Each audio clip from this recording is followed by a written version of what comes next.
सभी को नमस्ते। VBPS की ऑनलाइन क्लासेज में आप सभी का हार्दिक स्वागत है।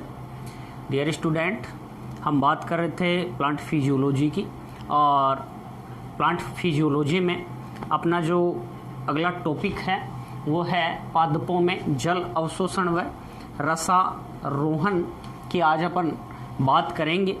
सबसे पहले हम यहाँ ये जानें कि जो जल अवशोषण है वो क्या है, किस प्रकार से जो पादप हैं, जो मृदा जल है, मिट्टी के अंदर जो जल है उसको क्या करते हैं, अवशोषित करते हैं। तो यहाँ जल अवशोषण में यहाँ हम ये समझेंगे कि जो पादप हैं वो जड़ों के द्वारा जो भूमिगत जल है उसको किस प्रकार से अवशोषित करते हैं। तो यहाँ सबसे पहले हम बात करें, जितने भी खनिज लवण वगैरह हैं, कार्बनिक पदार्थ वगैरह हैं, वो सब जल में घुलनशील अवस्था के अंदर जड़ों द्वारा क्या किए जाते हैं, ग्रहण किए जाते हैं, और उनका जो परिवहन किया जाता है वो भी जलीय विलयन के रूप में पादप के एक भाग से दूसरे भाग तक उसका क्या किया जाता है, परिवहन या स्थानांतरण किया जाता है। और पहले अपन ने बात कर ली थी कि जो जल है वो जीव द्रव्य का महत्वपूर्ण घटक है, जल के बिना जीवन संभव नहीं है। तो पादप जो हैं उनमें विभिन्न जो पदार्थ हैं उनका जो परिवहन किया जाता है वो किसके द्वारा किया जाता है, जल के द्वारा।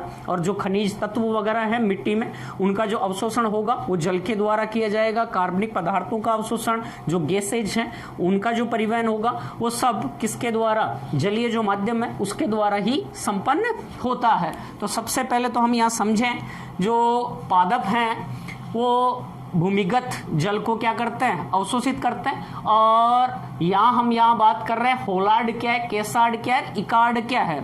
इसको हम समझें तो होलार्ड भूमि में उपस्थित कुल जल की जो मात्रा है उस कुल जल की मात्रा को हम क्या कहते हैं, होलार्ड कहते हैं। और उस जल में से, उस कुल जल में से पादप जो हैं उनको कितना जो जल है, वाटर है, वो उपलब्ध होता है, उसकी जो मात्रा होगी उसे हम क्या कहेंगे, केसार्ड कहेंगे। तो पादपों को उपलब्ध होने वाला जो जल है वो क्या कहलाएगा, यहाँ केसार्ड कहेगा।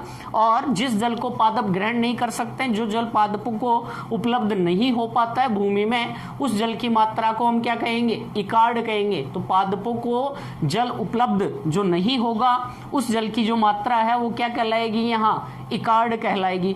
अब यहाँ हम समझें, जो जल है वो मेनली मुख्यतया जो पादप हैं उनके लिए जो जल है वो भूमिगत जो जल है वो कहाँ से है, तो जल का जो स्रोत है वो है वर्षा। कौन है, वर्षा। तो वर्षा के द्वारा जो जल है, यदि तेज वर्षा होती है तो उस दौरान जो जल है वो बहकर नदी, तालाब आदि के अंतर्गत चला जाता है, उसे हम अपवाहित क्या कहेंगे, जल कहेंगे। लेकिन यदि हल्की वर्षा होती है तो जो जल है, वर्षा का जो जल है वो कहाँ चला जाएगा, भूमि के अंदर चला जाता है, उसे हम कहते हैं भूमिगत जल। अब जो भूमिगत जल है या मृदा जो जल है वो अलग अलग प्रकार का होता है। इनमें से पादप जो हैं वो कौन से जल को ग्रहण करते हैं, तो इसके हमने पहले वाले वीडियो में बात कर ली है कि पादप जो हैं उनके लिए जो भूमिगत जल है वो कौन कौन सा होता है। जिसमें हम समझें, पहला आता है सतही जल, जो मृदा की सतह पर जो बहता हुआ जो जल है वो क्या कहलाएगा, सतही जल कहलाएगा।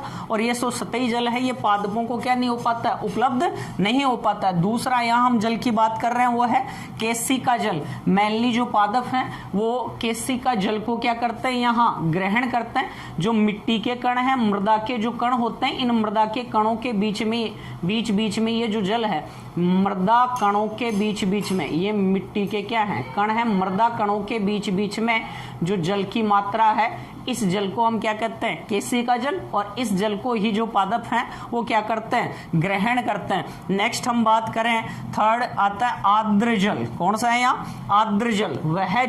वह जल जो मृदा जो है, मृदा कणों के साथ आसंजन बल द्वारा जो जल के अणु बंधे हुए होते हैं उसे हम कहते हैं आर्द्र जल। यह जल भी पादपों को क्या नहीं हो पाता है, उपलब्ध नहीं हो पाता है। फोर्थ नंबर पे हम बात करें गुरुत्वीय जल। भूमि के अंदर गुरुत्व आकर्षण बल के कारण भूमि के अंदर जो जल चला जाता है, अधिक गहराई तक जो जल चला जाता है उसे हम कहते हैं गुरुत्वीय जल। और सामान्य जो पादप होते हैं उन्हें गुरुत्वीय जल भी क्या नहीं हो पाता, उपलब्ध नहीं हो पाता है। एक आता है स्थायी जल, जो जल है वो रिसकर अंदर गहरी जो चट्टाने वगैरह हैं उनके अंदर चला जाता है, उसे हम कहते हैं स्थायी जल। जो मरुदबिद पादप होते हैं कुछ, जिनकी जड़ें अधिक गहराई तक पाई जाती हैं, उन पादपों को ही ये जल क्या हो पाता है, उपलब्ध हो पाता है। इसके अलावा हम बात करें नमी की, नमी जो है वो क्या है, वायुमंडल के अंदर जो जलवाष्प है उसके रूप में भी जो जल है उसकी मात्रा पाई जाती है, और केवल आर्द्र जल को अधिपादप एपिफाइट्स जो हैं वो ग्रहण कर सकते हैं। और अधिपादप ही क्यों ग्रहण कर सकते हैं, इसके लिए पहले भी बात हुई थी कि जो अधिपादप होते हैं उनकी जो जड़ें हैं हवा में लटकी हुई होती है, उनमें विशिष्ट प्रकार का ऊतक होता है, वेलामेन ऊतक, और वो वेलामेन जो ऊतक होता है वो नमी को क्या कर सकता है, अवशोषित करने का क्या करता है, कार्य करता है। तो नमी को अवशोषित कर सकते हैं कौन से जो पादप होते हैं, आर्द्र जो अधिपादप होता है वो वातावरण की नमी को क्या कर सकता है, अवशोषित कर सकते हैं। जैसे आर्किड के बारे में बताया था, वेंडा है, आईवी है, ये कुछ एपिफाइट्स होते हैं जो वातावरण की नमी को आसानी से क्या कर सकते हैं, अवशोषित कर सकते हैं। तो ये तो बात हुई जल की। इसमें से मेन मुख्य कौन है, केशिका जल। इस जल को ही जो पादप हैं वो क्या करते हैं, ग्रहण करते हैं। अब हम आगे समझें कि जो पादप हैं उनमें जो जल का अवशोषण होता है, भूमिगत जो जल है उसका जो अवशोषण होता है, अवशोषण करने के लिए पादपों में कौन कौन से अंग पाए जाते हैं, या किस किस के द्वारा जो पादप हैं वो जल का क्या करते हैं, अवशोषण करते हैं।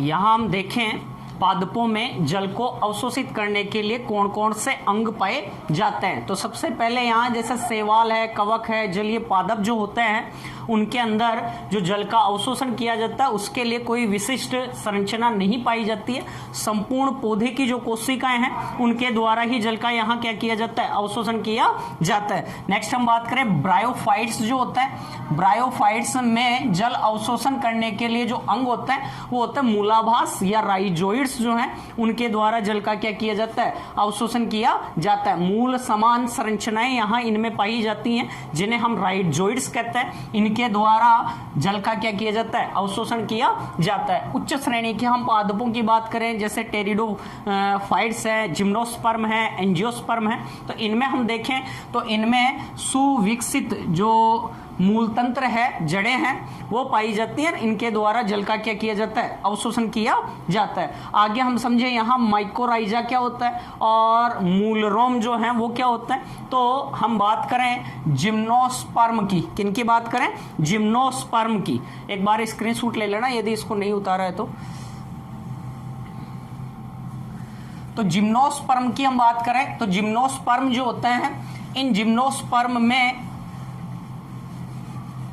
जड़ जो होती है, मूल जो होती है, उसके सतह के क्षेत्रफल को बढ़ाने के लिए इसमें क्या होता है, कुछ कवक होता है, कवक तथा जो जड़ है, जड़ों का सहजीवी जो संबंध बनता है वो क्या कहलाता है, माइकोराइजा कहलाता है। क्या कहलाता है, माइकोराइजा कहलाता है। जिम्नोस्पर्म जो पादप होता है उनमें उनकी जड़ों के साथ कुछ कवक सहजीवी संबंध बना लेते हैं। ये एक प्रकार का अविकल्पी सहजीवी संबंध होता है और इस सहजीवी संबंध के बिना जो जिम्नोस्पर्म पादप होता है वो अपना जीवन चक्र कंप्लीट नहीं कर सकते हैं। तो जड़ों पर कुछ क्या पाए जाते हैं, कवक पाए जाते हैं। जैसे ये कवक है तो ये कवक इन जड़ों के साथ इन कवकों ने क्या बना लिया, सहजीवी संबंध, और सतह के क्षेत्रफल को भी क्या कर दिया, बढ़ा दिया। ये जो कवक होंगे ये कवक क्या करते हैं, मृदा से जल और खनिज लवणों को अवशोषित करके पादप को क्या करते हैं, उपलब्ध करवाते हैं और जड़ों से इनको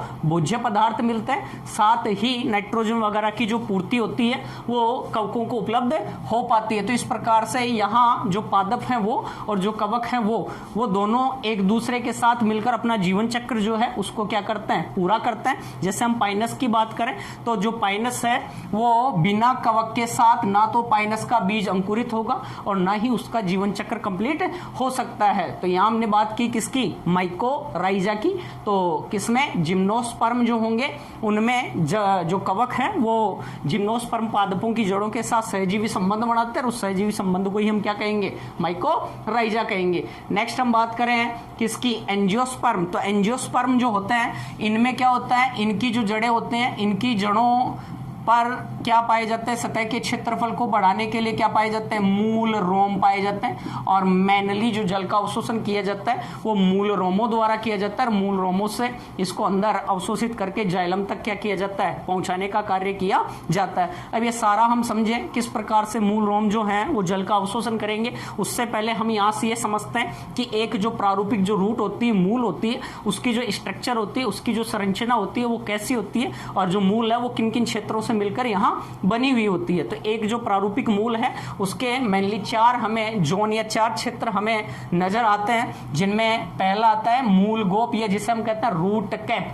जो जलीय पादप होते हैं उनमें रूट कैप एब्सेंट होती है, रूट पॉकेट उनमें देखने को मिलता है। तो जो मूल गोप है, यहाँ मूल गोप की बात करें, मूल शीर्ष जो है वो एक टोपी समान संरचना के द्वारा क्या होता है, ढका हुआ होता है, जिसे हम क्या कहते हैं, मूल गोप कहते हैं। पहले भी हमने बात की इसके बारे में। जो वृद्धि करती हुई जो रूट है, जड़ है, वो भूमि में क्या करती है, वृद्धि करती है। तो उस समय जो मूल का शीर्ष भाग है जो कोमल होता है, उस कोमल भाग को क्या करने से, मृदा के घर्षण से बचाने का काम करती है कौन, मूल गोप। मूल गोप के पीछे का जो क्षेत्र है वो क्या कहलाएगा, विभज्योतकी क्षेत्र। तो ये विभज्योतकी क्षेत्र है। यहाँ की कोशिकाओं में तीव्र विभाजन की क्या पाई जाती है, विभाजन की क्षमता पाई जाती है, विभाजन की क्या पाई जाती है, क्षमता। और इसके कारण ही जो जड़ है, जो मूल है, उसकी वृद्धि में ये क्या होती है, सहायक नई जो सेल्स बनेंगी, नई जो कोशिकाएं बनेंगी, वो विभज्योतकी क्षेत्र के कारण ही क्या होती हैं, बनती हैं। नेक्स्ट, विभज्योतकी क्षेत्र के जो पीछे का क्षेत्र है वो कहलाता है दीर्घीकरण क्षेत्र। इस क्षेत्र की जो कोशिकाएं हैं वो लंबाई में क्या करती हैं, वृद्धि करती है, जिसके दौरान जो मूल है उसकी लंबाई क्या होती है, बढ़ती है।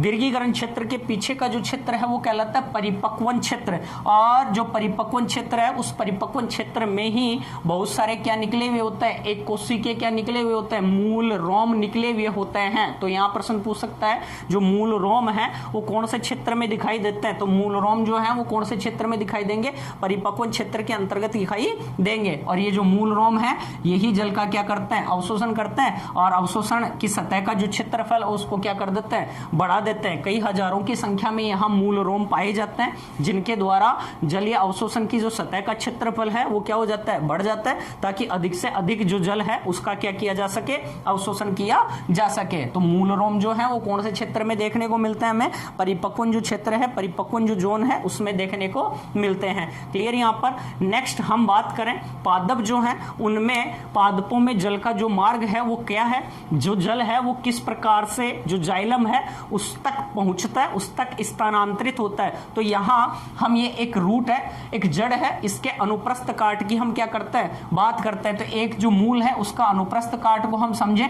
तो अंदर की तरफ यहाँ ये जो संरचनाएं दिख रही हैं ये क्या है, जाइलम, ये फ्लोएम है। तो जाइलम और फ्लोएम जो है वो एकांतर किस में पाए जाते हैं, क्रम में पाए जाते हैं। और जाइलम और फ्लोएम को बाहर से घेरने वाला जो एकल स्तर होता है कोशिकाओं का, पतली भित्ति युक्त कोशिकाओं का, उसे हम कहते हैं परिरंभ, पेरिसाइकिल। पेरिसाइकिल के बाहर का जो आवरण है वो क्या कहलाएगा, अंतस्तवचा, एंडोथीसियम। और अंतस्तवचा के बाहर जो 2 से 3 परतीय स्तर या 4 परतीय जो स्तर है मृदुतक कोशिकाओं का वो क्या कहलाता है, वलकुट कहलाता है। वलकुट के बाहर मूलीय जो त्वचा है उसका क्या पाया जाता है, स्तर हमें देखने को मिलता है। वलकुट के बाहर मूलीय त्वचा या एपिडर्मिस का क्या पाया जाता है, स्तर। और एपिडर्मिस जो भाग है उसी से अतिवृद्धि के दौरान एक कोशिकीय क्या निकलते हैं, मूल रोम क्या होते हैं, निकलते हैं। और ये जो मूल रोम है इन्हीं के द्वारा मृदा जो जल है उसका क्या किया जाएगा, अवशोषण किया जाता है।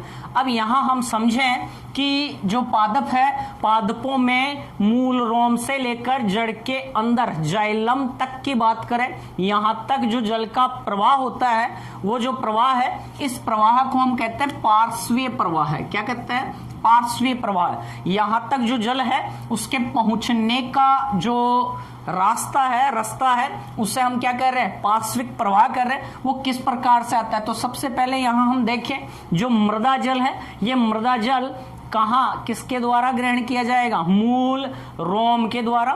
मूल रोम से ये कहाँ आएगा, मूलीय त्वचा। मूलीय त्वचा से आगे क्या होगा, इसका मार्ग जो होगा वो होगा क्या, ध्यान दो, यहां से मूल रोम, और मूल रोम से मूलीय त्वचा, मूलीय त्वचा से कहाँ गया, वलकुट, और वलकुट से हम बात करें तो वलकुट से आगे कहाँ आएगा, अंतस्थ त्वचा की मार्ग कोशिकाएं।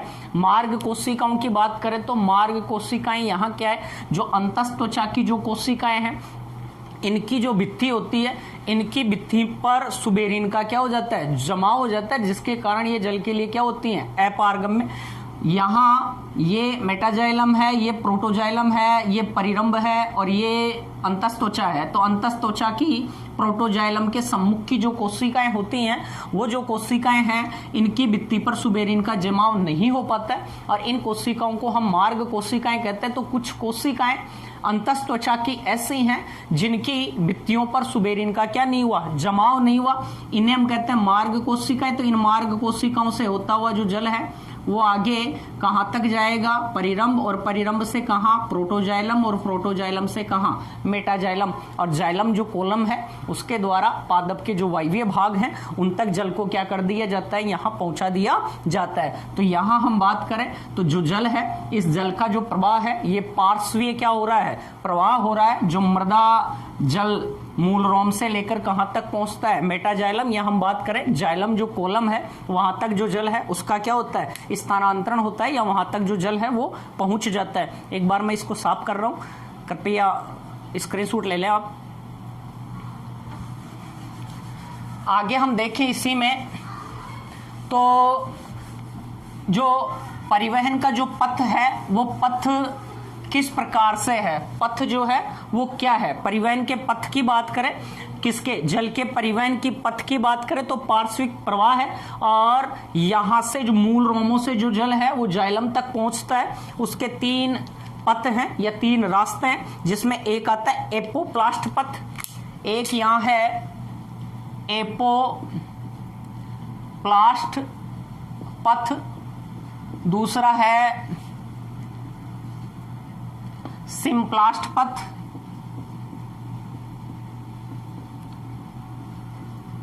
और थर्ड है रसधानी पथ।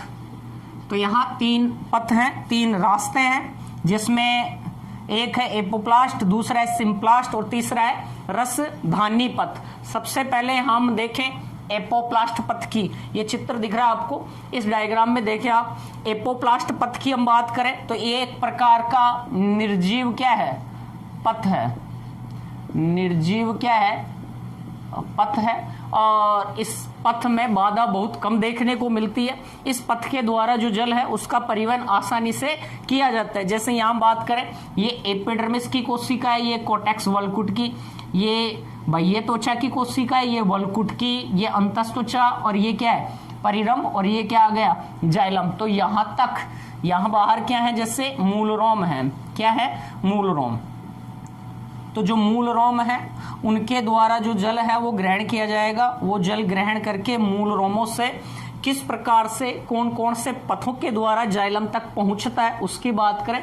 यहाँ हमने ये समझा किस प्रकार से यहाँ आ रहा है। अब इसमें 3 रास्ते यहाँ हैं, 3 पथ यहाँ हैं, जिसके द्वारा जो जल है वो जाइलम तक क्या होता है, स्थानांतरित होता है, ये जाइलम तक पहुंचता है। पहला पथ है एपोप्लास्ट, इसकी बात करें तो एपोप्लास्ट ये है जो कोशिकाएं हैं, उन कोशिकाओं की कोशिका भित्ति और जो अंतरा कोशिकीय अवकाश होता है, देखो ये कोशिका भित्तियों से होता हुआ जो जल है उसका क्या किया जाता है, परिवहन एक कोशिका से दूसरी कोशिका, एपिडर्मिस की कोशिका भित्ति से कोटेक्स वलकुट की कोशिका भित्ति, वलकुट की से एंडोडर्मिस की कोशिका भित्ति। अब एंडोडर्मिस जो है अंतस्थ त्वचा है, उसके आगे तक, उसके आगे अंतस्थ त्वचा से जो आगे की बात करें वहां एपोप्लास्ट जो पथ है उसके द्वारा जो जल है उसका परिवहन संभव नहीं है। क्यों नहीं है? क्योंकि अंतस्थ त्वचा की जो कोशिकाएं हैं उसके अंदर कैस्पेरियन पट्टिकाओं का क्या होता है, जमाव होता है, और उसके कारण जल के लिए ये क्या होती हैं, अपारगम्य होती है। तो इससे आगे अंतस्थ त्वचा से आगे जो जल का परिवहन होगा वो कोशिका झिल्ली के द्वारा होगा, जिसे पारकला क्या कहेंगे, परिवहन कहा जाएगा। पारकला क्या कहेंगे, परिवहन। तो यहां ध्यान रखना, अंतस्थ त्वचा से आगे, अंतस्थ त्वचा से आगे एपोप्लास्ट पथ के द्वारा जो जल है उसका परिवहन नहीं होता, उसके आगे जल का परिवहन कोशिका झिल्ली के द्वारा होगा, जिसे हम पारकला क्या कह देंगे, परिवहन कह देंगे। दूसरा पथ आता है सिम्प्लास्ट पथ। सिम्प्लास्ट पथ की हम बात करें तो आपको ये जो पत्र दिख रहा है रेड कलर में, ये क्या है? सिम्प्लास्ट। एक कोशिका और दूसरी कोशिकाओं के मध्य, दो पादप कोशिकाओं के मध्य प्लाज्मोडेस्माटा, ये जीव द्रव्य क्या होता है? तंतु होता है। उन जीव द्रव्य तंतुओं के द्वारा एक कोशिका से दूसरी कोशिका में जल का क्या किया जाता है? परिवहन किया जाता है। तो इसे हम कहते हैं सिम्प्लास्ट पथ। तीसरा जो पथ आता है वो आता है रसधानी पथ। यहाँ किसको काम में नहीं लिया गया? प्लाज्मोडेस्माटा यूज में नहीं आते हैं। यहाँ मेनली कोशिका झिल्ली और जो रसदानी है उसकी जो झिल्ली होती है टोनोप्लास्ट, रसदानी की जो झिल्ली है टोनोप्लास्ट, उससे होते हुए जो जल है उनका क्या होता है? परिवहन होता है। कहां तक? जाइलम तक। और जाइलम कोलम द्वारा इसे पादप के जो वायवीय भाग हैं वहां तक क्या कर दिया जाता है? पहुंचा दिया जाता है। तो आज का अपना जो टॉपिक था वो था पादपों में जल का अवशोषण। आगे अपन बात करेंगे जल अवशोषण की क्रिया विधि। वो दो प्रकार की, एक सक्रिय और एक निष्क्रिय जल अवशोषण, वो अपना नेक्स्ट वीडियो में होगा। Clear student? थैंक्स सभी को, धन्यवाद। जय हिंद, जय भारत।